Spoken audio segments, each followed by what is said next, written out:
Birthday na ni Mahal! Ohayo minasan! Today is December 1, 2024 at ngayong araw na nga ang birthday ni Mahal. Syempre, nung pagkagising namin, sinurprise ko agad siya. Kaso, nung time na to, wala pa ako nabibiling cake.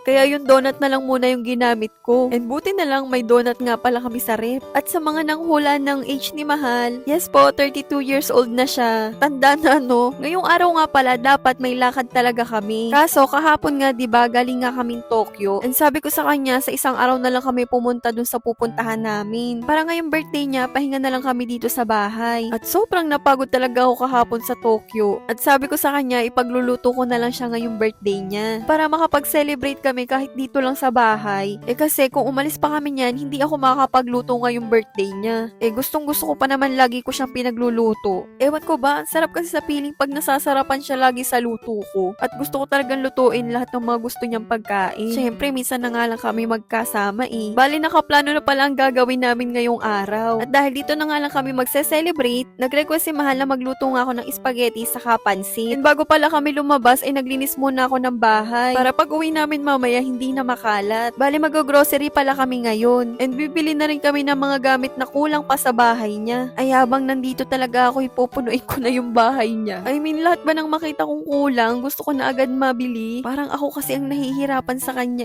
Pero gets ko naman ng mga lalaki na meron tayong kanya-kanyang diskarte. Kaso akong girlfriend mo, ay sorry ka. Bali dumaan pala muna kami dito sa second hand shop kasi titingin kami ng lamesa sa kalutuan niya. Tapos may nakita pa kami magandang cabinet dyan, kaso ayaw namang kunin ni Mahal. Ay di ko na pinilit kung ayaw. Ang gaganda sana ng mga paninda nila kaso wala yung hinahanap namin. Kaya after dito, dumiretso na din kami dito sa Daiso. Kasi sobrang dami pa ni Mahal kulang gamit pang luto. Kits ko namang hindi kayo mahiling magluto. Pero yung mga gamit niya, tig-iisa lang talaga. And alam nyo, yung gunting niya, gunting panglahatan, ayaw pa niyang kunin yan at may gunting na nga daw siya. Ay sabi ko, iba ang gunting ginagamit sa pagkain. Hoy, naku talaga. And napansin ko din yung nag-iisa niyang Tupperware sa bahay niya, ay feeling ko isang taon na yun sa sobrang lumang tingnan. Kinuha ko na siya ng mga Tupperware na gagamitin niya. Para kung may tira man siyang pagkain, ilalagay na lang niya sa rep ng naka-Tupperware. And pag iinit niya, mabilisan na lang ba? Napapakunot noon na lang siya sa mga pinagkukuha ko Ay wala rin siyang magagawa. And after namin mag-Daiso, iniwan lang ulit namin yung pinamili namin sa bikes. Dumiretso na rin kami sa supermarket.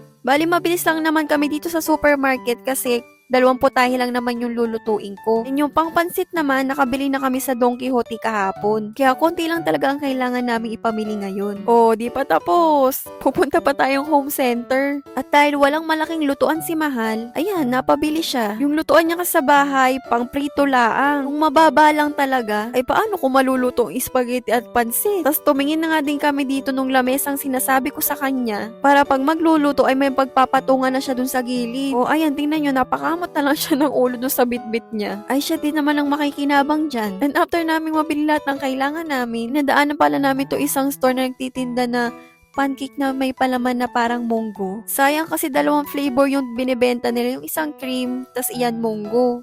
Kaso wala pang luto nung cream, kaya munggo na lang muna yung binili namin. At tinikman lang talaga namin kasi nga magluluto na rin ako sa bahay. Mahirap nang mabusog. At dahil birthday nga ni Mahal today, syempre, bibilhan ko siya ng cake. Kahapon pa sana ako bibili ng cake, kaso wala akong makitang bilihan. Ay buti na lang nung nag-search ako kaninang umaga, ay meron lang palang malapit na bilihan din ni kina Mahal. Parang 5 to 7 minutes lang ata kami nagbike dito. And sabi kasi ni Mahal, wala daw tindang malapit sa kanilang cake. Ay awan ko ba din, hindi ata alam ang lugar nila. At bago kami umuwi, dumaan pa rin sa 7-Eleven para bumili ng iced coffee niya. Pero may soul sa aking mango shake siya, hanggang dito na lang muna. Abangan niyo yung part 2 magluluto na ako. That's for today. Thank you for watching. Follow for more. See you in my next vlog. Bye!